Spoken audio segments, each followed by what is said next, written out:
Hello and welcome back to The Wicked Ones. This is Tara. And this is Jen. What's going on? Not too much, It's always Groundhog's Day. I know. Still. I was looking at my countdown though today, this morning for my Peloton, and it will actually arrive the day that this episode drops. So January 25th is the big day.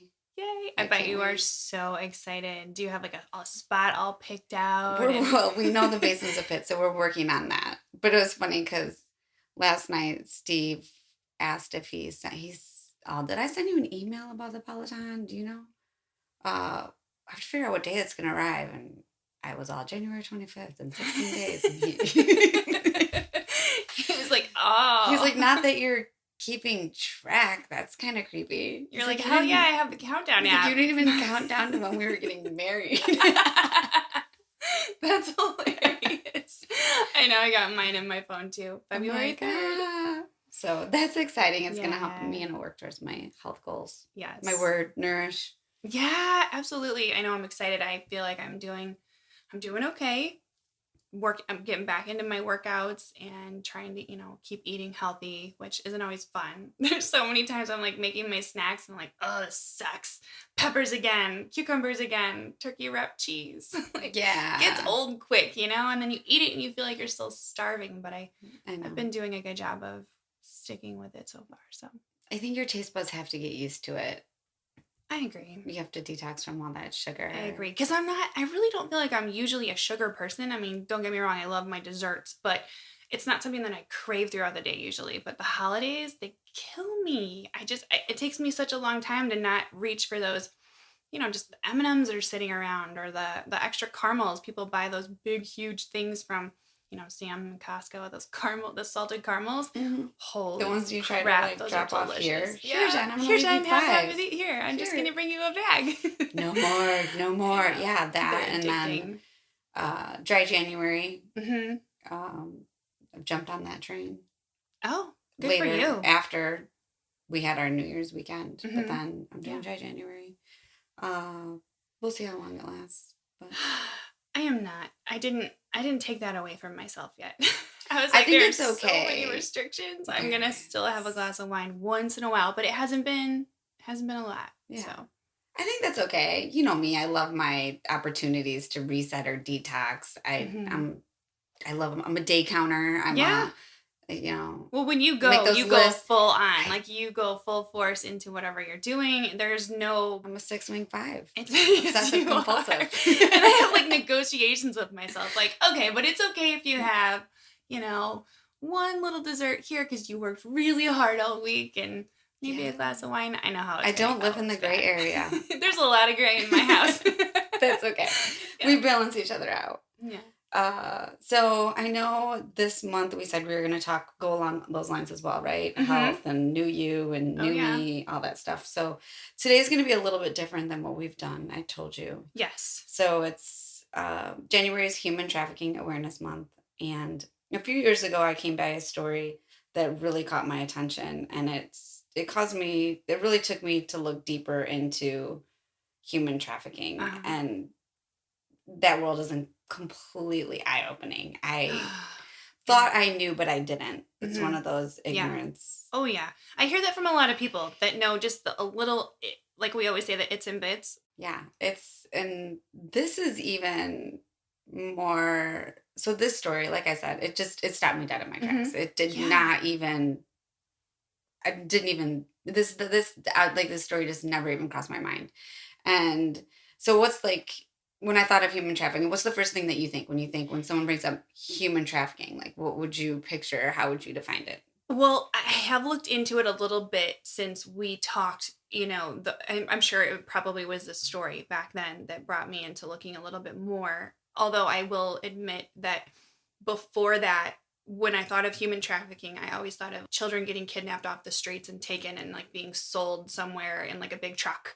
That was right? Mm-hmm. That was my thought of oh my God, I have to keep my children safe because someone's going to come into our yard and snatch them up and I'll never see them again. And it's like a mom's worst fear. Parents' worst fear. It's just, I think it's what is exploited on media, right? In the movies and book covers. Mm-hmm. So The real definition of human trafficking I got from CRS.org, and it defines human trafficking as the act of recruiting, harboring, transporting, providing, or obtaining a person for compelled labor or commercial sex acts through the use of force, fraud, or coercion.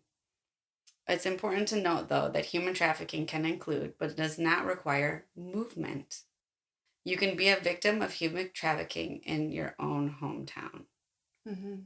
At the heart of human trafficking is the trafficker's goal of exploitation and enslavement, also known as modern day slavery. Yeah.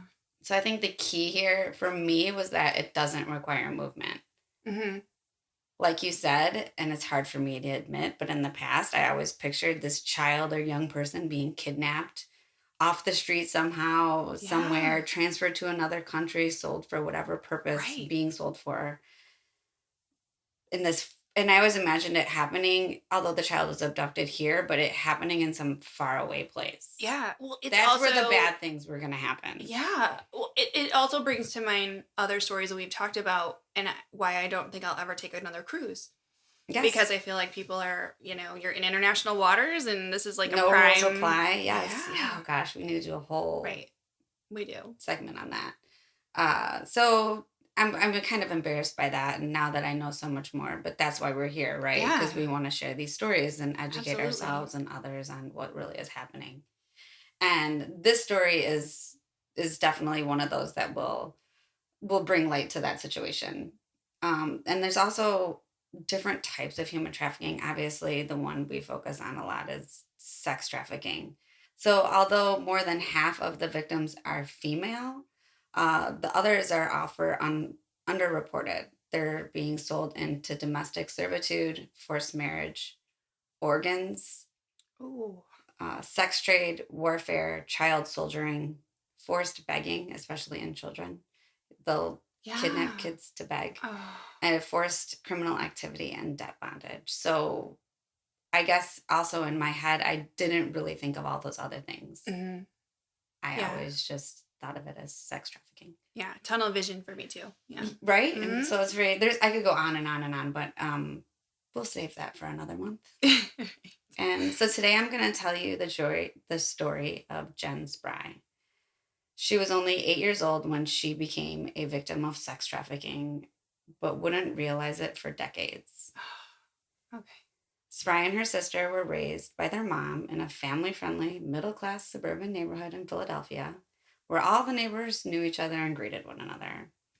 Her mom did everything she knew to protect her and her sister. She sent them to a private school, always made sure she was home in time for the bus, the church playground they could play at, but wherever they went, they had to hear their mom call. So they couldn't Yeah. go, right? It's Oh us. You yeah. can only go to the mailbox and you have to Uh turn huh. around. Yeah. One day, while Spry was playing at the church playground with her cousin, they were approached by a man and asked them if they had seen a little dog. The man pretended to look for the dog, and then after a little while, he approached the girls and asked for help. He offered to pay them. He appeared very worried, and he had said that he didn't want the dog to be scared, and it was important he found the dog before it got dark. Hmm. Our kids would have. Oh. Oh, they would have been crying with the guy. Hmm.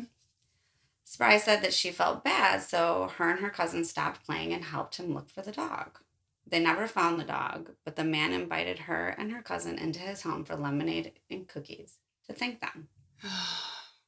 He told them to climb the fire escape and enter through the third floor window. Okay, because that's normal.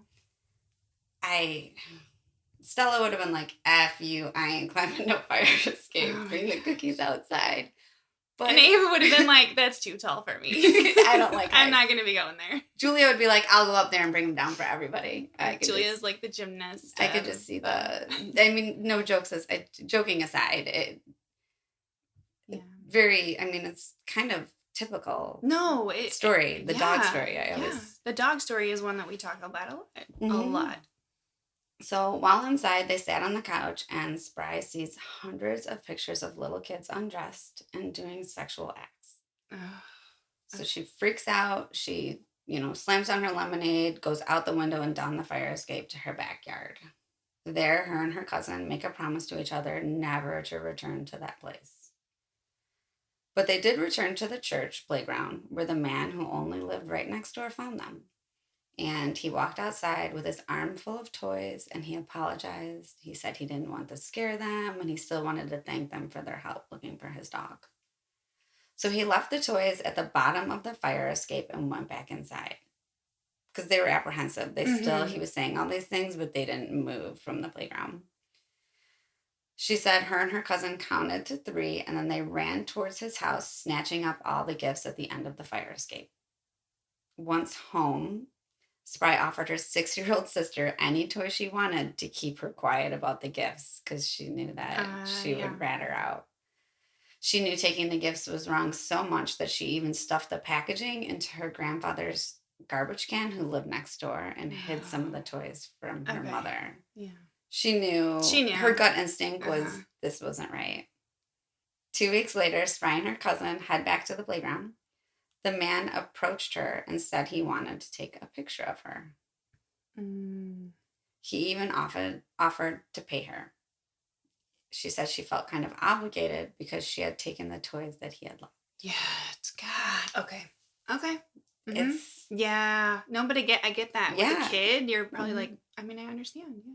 She was kind of proud of herself because she negotiated a price that sounded like a lot of money for her to really do nothing. Mhm. Then he took the picture of her in his yard on his picnic table. She had to wear a dirty red shirt, which she later would realize was a clue to traffickers that she was a young girl. Oh, really? I didn't know that. Mm. In her head, all the pictures seemed innocent, but taking money for them, she had a feeling there was something Yeah. wrong, that it wasn't right. She never told anybody about the man taking her picture that day, but things quickly escalated from there. Soon the man threatened to kill her mother and kidnap her sister if she didn't agree to come by his house every day and do exactly what she was told. Oh, In the God. mornings, he would sit in his car near the bus stop and stare at her. Crazy. I can't imagine the fear. She was 8. No. 8. During her daily visits, he forced her, as well as other children, to perform sex acts with adults and other children while it was photographed and videotaped. He would sell the children's bodies and the images he recorded. They were always in full view of the children, but most of the time he would pose them so that the clients, or so-called, clients or customers, that their faces were hidden.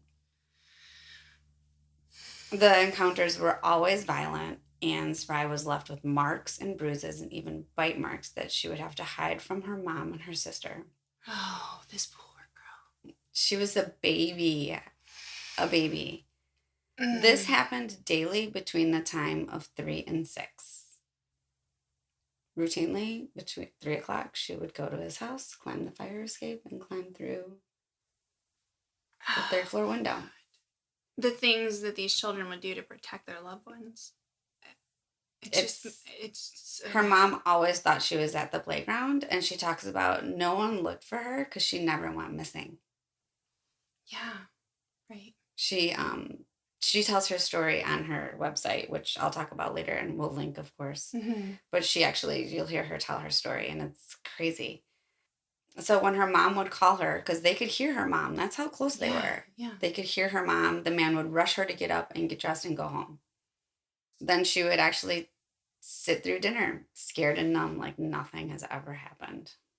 Could you Oh imagine that? gosh, no! It just my heart just breaks for her, and the whole situation is just unbelievable. To know that only happened 4 houses down from her house. Mm. Well, I that's just it's the proximity, and you just never know And yeah, who her is mom was around like, you "I'm home every day. I get you sometimes. off the bus. I'm doing this." Mhm. Like, she had no idea this was She thought happening. she was keeping her kids safe and that they were, I mean, for God's sakes, they were at the church. They were at the church playground. They were in a safe place. Hmm. So Spry describes the apartment. She said it smelled like urine and feces. There were scattered beer cans. His so-called clients exchanged cash or drugs for sex with her and the other kids. They would get high and drink beer through it all. And this man would act like this was a real business. He was a professional photographer and he had customers, and the children were there to do their job. Oh, He acted like he owned them, and they were so scared that none of them ever did anything. They did everything he said. So there was other kids in the neighborhood that were also there with her. She okay. never brings them up. This is just, but it's insane that one sick individual can control all of these children in close Not only proximity that, but and there's no people one. coming in and out to have sex with these Yes. children in this man's house while it's being videotaped, and all of this is happening, and no one And does nobody anything. notices. What? That's crazy. It's, It's, well, but but okay. I know. I just, I feel like you always feel like it would never happen in your area. Oh, but our area, oh, It's but our different here. neighborhood. It's different here. We know everyone in the neighborhood. We know this. Mhm. Mhm. And I think when you get that comfort zone and you start thinking that everything, that's when, Things happen. yeah, So she does mention that teachers at school start to notice that she's checking out. yeah, She was more distant. She was withdrawn. She was depressed, and she was numbing out everything. She just yeah. was a shell of a person. And Oh, I mean, this happens between 8 and 10. So the teachers would ask her, "Are you all right?" And she would respond with "Fine." And that was the end of it. No one ever asked anything else. well, and it's interesting that you said teachers noticed. And if you think about it, kids are at school all day. They're at school more than they're at home. And if you have a single mom, I mean, I'm imagining her working probably Yeah, one, during the two jobs, day. trying to do the best she can. She sees them for dinner and then a quick bath and bedtime. And half the time she's probably working on so much stuff she forgets to even look up and pay attention. Mhm. I could see it. Yeah, and I feel like there's also times where kids go through different phases, maybe where they're Yeah. not as Yeah. talkative, Right. or there's different things that happen. And we didn't know then what we know now as far as invading our kids' personal space, I Right. guess. I mean, my childhood, my parents never checked in. No one asked me if I was okay. No, it Yeah. just, you just Yeah. didn't do that. No, it It's wasn't a. different. It's different now. I agree. Yeah. So she said she talks a lot about how she was scared and that she didn't know that if she spoke up that she would have been protected. So one of her quotes is, if someone said, "If this is happening to you, this is what we would do," I would have listened to that, what they were going to do first. If I thought it would work, I would have told the truth. But no one ever told me how I could be protected. She, And honestly, her mom may have not even had a talk with her about her body and boundaries and boundaries and even what, I mean, they don't even really get the video on puberty until they're in 5th grade. You know what I mean? Like, this probably was something that was thought of as, we'll get to that when it comes. You know what I'm saying? Like, Mhm. most kids that age don't even understand what that is. No, They no. don't. And I think by the time she was that far in and the bad things started to happen is when she realized they were bad things. Yeah. Spry said her last hope of her abuse being discovered was at a doctor's visit. She was 10. All the signs were there. The doctors saw them and asked if something was happening. Good. She told him it would never happen again. And the doctor believed her. What? He told her that if he saw it again, that they would do something. But what that something was, she didn't know. So what did this doctor And think? nothing was ever done after that. That was it. So what, he thought that she did this willingly at school or with a friend, or he didn't question or It tell her didn't, mom? I don't know what he saw. Maybe he saw bruises or Yeah. bite marks. I don't Okay. know what, it doesn't go into the detail of I the got visit you. and what Okay. he Okay. discovered. I was assuming it was that he realized that She had was being been. sexually abused. I Yes. don't know if that, I think he knew, he saw, like, I'm assuming again, I'm speaking Right. completely, Right. Well, because we don't know. I don't know. But I would assume that he probably saw bruises or bite marks or something. But you can't believe a 10-year-old to say that it won't happen again. Yeah.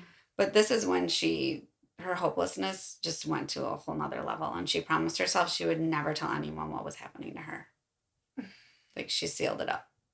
And I'm sure that's common because look at how many people are coming out that all of this happened to in the past, and all of them felt pretty much the exact same way that you're telling me she felt. This is like it's a common, right? You close yourself, you shut down, you compartmentalize, and you keep moving forward. Mm, yeah. Jen Spry was never rescued. No one ever intervened. Oh, Her abuse only ended when the man who lived 4 houses down suddenly disappeared. She never even knew his name. It's gonna make me oh cry. my God. But just because he was gone doesn't mean her nightmare was over.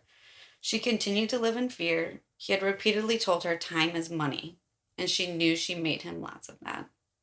She was worried he would show up at the bus stop and kidnap her. Every day she left her house, she wondered if that was the last time she would see her family. Oh my God. That is so much for a 10-year-old to live with. I can't even imagine. Like, I picture our No. girls, and I just can't even. No, and I can't even tell you how I feel knowing that this guy got away. She never even knew his Please name. tell Like, he was me. just gone one day. Oh, I hope he got everything that was coming to him and more. Yeah, it's. I hope. She spent the next years of her life trying to be okay. She was running from the past. She constantly suffered from nightmares and triggers. She grew up feeling worthless. She made reckless decisions as a teen and gave away her body to just, I'm going to cry, just about anyone. Um, by the age of 19, she was working in a massage parlor because she was so broken on the inside, that's all she thought she could do. Oh my gosh. Um, Poor, poor she sweet said girl. every woman she worked with at the massage parlor was also molested as a child. But she worked harder and harder to try and make it seem like she had a normal life. By the age of 30, she had a growing business, an American patent with a registered trademark, and she was a member of the Women's Business National Enterprise National Council. No one had any idea of the secrets and the pain that she lived every single day. Wow. In 2008, her home burned down, and this was actually part of a huge historical fire that happened in Philadelphia suburbs. Oh, So okay. it's a notable fire. And she said something changed in her. She watched her entire house and everything she worked for burn down. That moment made her realize she survived her childhood for a reason. It's so sad. It's so sad. Like, she like, and I'm like trying not to cry. Um, I think she just saw everything that she was using. She finally became what she felt was successful, and then that was gone, and Yeah. nothing else was left. Um, at that point, she finally decided to face her past, but only because her mother, too, had also recently passed away. Oh, So she never told her mom her secret because she couldn't. She couldn't hurt her. I know, right? I'm I like, feel like I don't. I have no words. I keep saying things that I don't no. even I'm just know. trying not to like start bawling. But she could never come forth with the truth because she knew how much her mom had given up and how much she had sacrificed and how hard she had worked to give her daughters a good life. So she could never tell her. Oh, well, she probably knew that would just it would break her for a while, if not for They would just, could you imagine thinking no, you did everything you thinking that could you and then yeah. this comes back, decades later that this Mm, happened to your child and you didn't know? I don't know how I could. I don't know how I would deal with that. No, I mean, she sacrificed so much of herself and then to still protect her mother. Yeah. Um, This girl, this woman now, it's amazing to me what she did to protect the people she loved. yeah, no, I mean, she's amazing. In 2009, she went to a private hospital to work on the trauma of her childhood. This is where she first learned that she had been a victim of child sex trafficking. Okay. They finally Mhm. gave it a title. Yeah. And this is also where she decided that she was going to tell her story to help others. And she has spent her entire life recovering from the trauma, including multiple medical procedures on her reproductive organs to treat all of the things that had happened to her. Oh, So her body also suffered good God. in Okay. very big ways. Yeah. In 2010, she began her work in the prevention of human trafficking. and also decided if she wanted people to take her seriously, she needed the degree to back it up. So Yeah. she went back to school to be a nurse. So this goes along with what she experienced. Today, she's a registered nurse specializing as a forensic nurse examiner.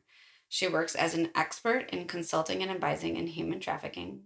She speaks at churches and schools and educates youth about the prevention of trafficking. She also has a special youth training where they use interactive pieces that engage the children to find their boundaries and how even terrible things can happen to smart kids. She educates advocates, social workers, medical professionals, and law enforcement with all the tools that they need to establish trust in victims in order to provide medical care, intervention, safety, and restoration. She became what she needed. Yeah. That's That's amazing. it's incredible. So she doesn't blame the doctor uh, for not acting out on what he saw because Okay. he didn't have the tools he needed. So that's what she's doing. She's trying to give Yeah. everybody the tools that they need in order to help and prevent and stop all this from happening. Right? I know. I Wow, haven't been able to God, keep it this together on is this one. oh, it's so heavy, but it's so eye-opening, and I really truly hope that the stories that we're sharing, because more and more it's about awareness on so many different levels of different things, and I just pray that it helps somebody somewhere get the help they need, or, you know, realize the signs to look for, because I sure didn't know half of the things we've learned throughout the Oh, past no. year. Never. I mean, definitely not. She's truly a hero.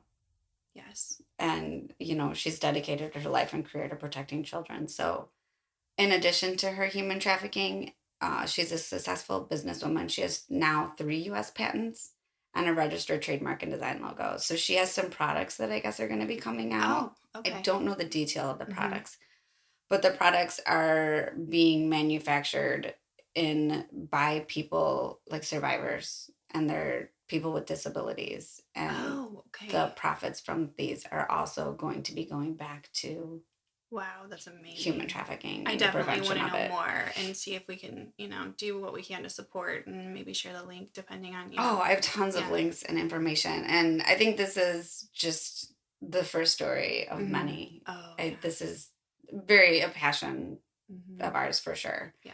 and how Yes, it we is. can share what we can do to give back and to educate and what these people are doing. She's amazing. You can go to her website, jenspry.org, where she tells her story. There's a video of it, and there's also a link where you can request her to come and speak. I don't know, obviously, with COVID, how that's going right Yeah, now, yeah. but there's some videos too on there of her speaking and doing her thing. And she talks about too why human trafficking is so hard to stop, which we know because Mm-hmm. it's all about the money, because Yeah. that's what everything Yeah. always surrounds. And so I read that human trafficking generates 150 billion in illegal profit per year. Wow. Really? Hmm. I mean, I shouldn't be surprised, but it's No, but just that's a lot of that's a money. So lot of it's right money. up there um, with illegal arms and drug trafficking. I mean, Well, they're very comparative. with all the things coming out now that we're finding out about everything, even Hollywood and how that whole behind the scenes, and some of the other things we were talking about, even in just the self-help arena, and it, it's crazy how many people are involved, and a lot of these people in power that can hide Because what they're it's all doing. about money Yeah. and greed and power and control. Yeah, it's Yeah. um so that's my story. Wow. And we just need to know the trafficking is everywhere. It's not just Yeah. in faraway places. It could be right next door. It can. And Ugh. so that's Jen Spry's story. And we'll Wow. share her website. We'll share a bunch of links where you can find more information and how to help. Yes, absolutely. I think that's really good, and I also think it would be great if there's a program or something like that, what you were talking about, that she does and educates people to educate, not only the doctors and nurses, but people in our school system, Mhm. teachers. And I mean, they may even be getting some of that training. I mean, It sounds like it. I mean, yeah. she speaks at schools and stuff, And I so know, here we've got the Aaron's Law, which is amazing. She's a sweetheart. I remember I was in MOPS with her, the Mothers of Preschoolers group, and she would talk about what she was doing. And at the time, I was like, "What is this Aaron's Law?" And then looking into it, I thought, "Wow, that's amazing. She's it doing is. something that's so." I think at the time she had only had it passed in 4 states, and now I want to say it's 26 or more. It's a Yeah. it's a big thing when someone takes something that hurt them growing up, that damaged them this severely, and they've turned it into helping so many others. You know how much I love the comeback I kid. know. Now I'm gonna cry. It's yeah, Um, I'm sorry. Hopefully people understood me when I was talking because I had a hard time keeping it together. yeah.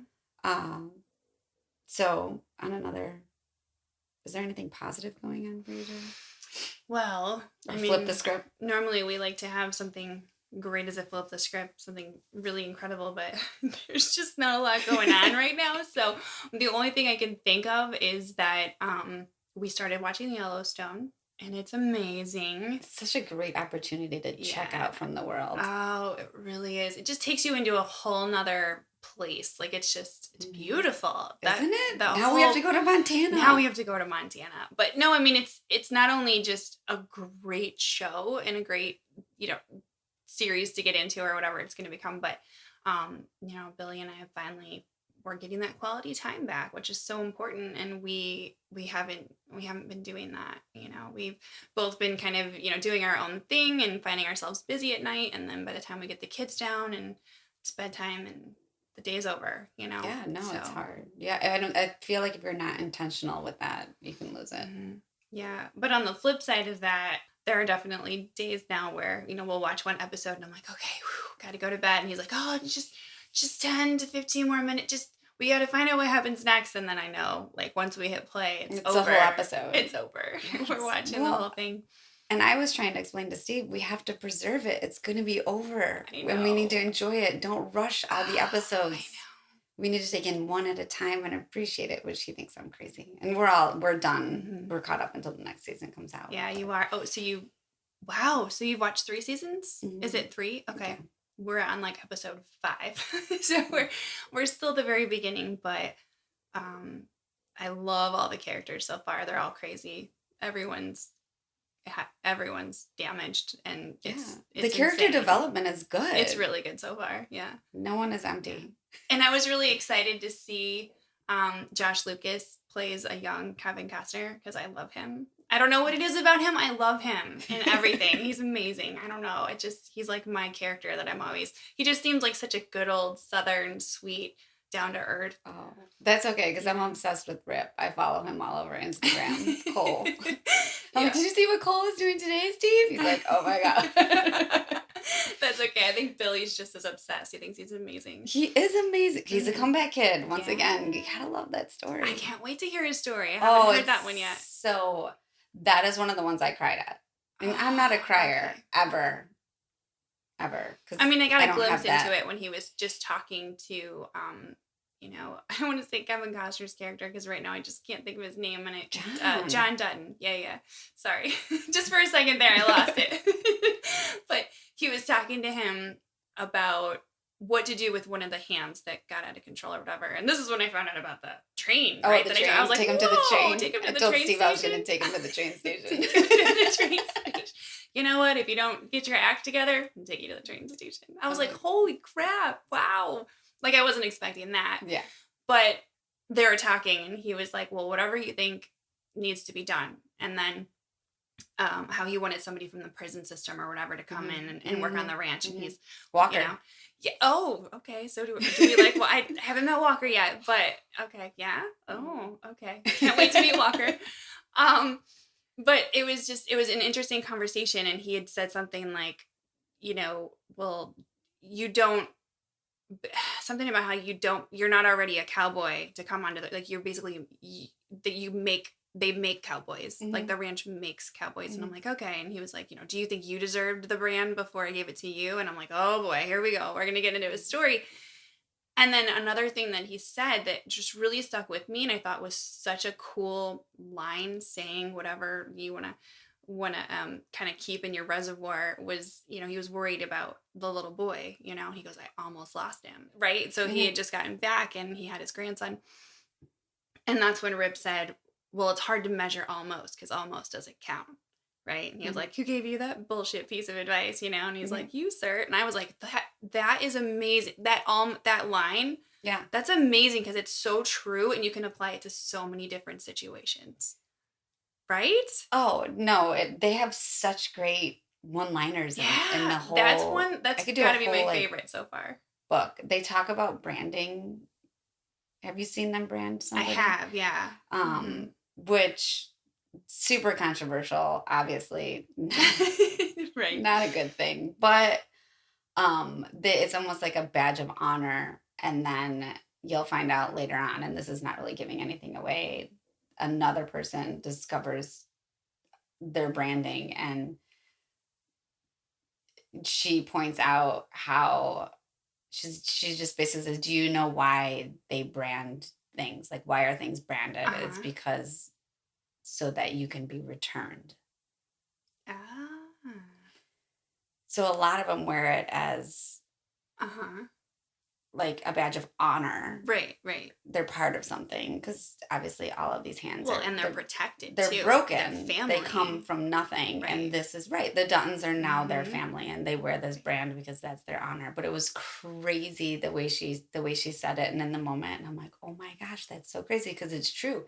Because no matter what, when one of them, like you'll see later, that brand is everything, Mhm. and it is comparative to cattle, right? Because Right, right. when they wander off your land, they know where to take them back to, or if they're stolen, they know who Right. they belong to. This Yeah. is going way off topic, Oh, now I can't wait to figure but out it what is really good. happens, but And yeah, so my flip the script is I got my second COVID vaccine shot. that's right. Yay. I So proud of you. thank you. Yeah. I was okay. I got it. So I got it around like 10 o'clock. Mhm. On Okay. Yes, so our vaccines arrived late. I was supposed to get it on Wednesday, and they didn't arrive in time. So we started our vaccine clinic on Thursday. I didn't go in to get it on Thursday because I was working the vaccine clinic on Friday. So I was like, I'll just get it while I'm there. I'm not going to make an extra trip. Mhm.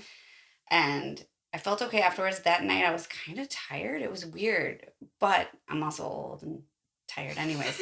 I was like, oh my gosh, I can't keep my eyes open. And I actually drank coffee because I had to pick Julie up from the gym. Yeah. So I had to drink coffee to stay awake because Steve wasn't home. And I was like, who goes to the gym till 8:15? I was like, This is like it the was first like, time you realize, like, yeah, this is late. this is late. Oh my gosh, I can't do this. And Stella was like, Mom, are you okay? And then I went to bed at like 10, but I felt okay after that. And then the next day I woke when I went to bed, my joints were a little achy, but I didn't think about it because again, I just started working out again and everything. Yeah, So I'm yeah. like, I'm old, Jen, you Right. need to get it together. And then the next day I was super achy.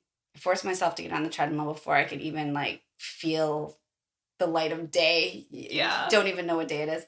And then when I got off, I felt like I got hit by a freaking truck. Yeah. Well, I had talked to you in the morning and you were like, "Oh, I'm fine. I'm just a little sore. Like Yeah. my arm hurts and I'm I just couldn't gonna." lift because my arm was Mhm. really sore, so I just got on the treadmill. And then within like an hour, you were like, "Never mind. I'm gonna die." Yes. Yeah. All of a sudden, I was like sweating, but I was cold. My whole body ached. My teeth were even hurting. Yeah. I couldn't get warm. I was like, what is going? I felt like I had the flu. Like when you have like the flu, the Yeah. genuine flu Oh where you can't get yeah. out of bed flu. That's what it felt like. It came out of nowhere. It lasted like an hour and it was gone. Which is crazy to me that it only lasted that long. It was You were like, weird. "I took a Motrin and I'm better." I I'm took like, one Motrin too, "Really?" and for Yeah. me, like when I get sick, Oh, I'm like usually it's four 4 at a Motrin. time. Yeah, I took one Mhm. Motrin because I also didn't want to mask what I was feeling. So Mhm. another little public service announcement: when you do get your COVID vaccine, do not take something ahead of time because that's what everyone's saying to do. Yeah. We need to recognize the side effects. We are in the early stages. Please don't Mhm. mask what you're feeling. Obviously, you don't need to be in discomfort, but now I'm reading all these things that people, oh, before you get your vaccination, make Yeah. sure you take Motrin twice and this and that. No. Mm-mm. You need to know Yeah, what you're feeling. yeah. You can treat it after it happens. Unfortunately, you need to feel it. Well, because that's what they say with most of the the vaccinations. Oh, give the kids a little bit of Tylenol or a little bit of whatever before you come in and, do the shots. And so I think that's just been like kind of what people are used to, right? Yeah, I think so. And I still didn't do that, but Julia always. Yeah, we did that for Chase too. His arm blew up the last time we did Yeah, the vaccination. Julia always has a fever for 2 days afterwards. And I mean, she's had that Mhm. forever. But it's just the way your immune system responds. Right. So every time I get the flu shot, I feel sick the next day. Within 3 hours of getting the flu shot, I can feel sick. I can almost time it. Really? Okay. But people think it's getting the flu, but it's not. It's your immune system responding to the Hmm. vaccine. That's how your immune system, Yeah. it's just how you're made. So Yeah. just a little friendly. And hopefully, whoever gets it, when the public gets it, or if you're next in line, you'll have my experience and it won't be bad. Yeah, hopefully not. But I mean, it's kind of nice to know that it didn't last very long. No. You can handle an hour of discomfort. Yeah, yeah. And it's not COVID. It's just the Right. vaccine doing its job. It's kind of like when you get a fever, Yeah. you know that Yeah. it's your body working to Right. Right. do its thing. Well, that's good. I think that would probably help a lot of people because I know they're trying to find out as much as they can about what's going on with the vaccines and how people are feeling, and so hopefully you'll give them a little peace of mind. Yeah. That it's So not it that wasn't bad. perfect, but Yeah. definitely mild. I would do it again. Good.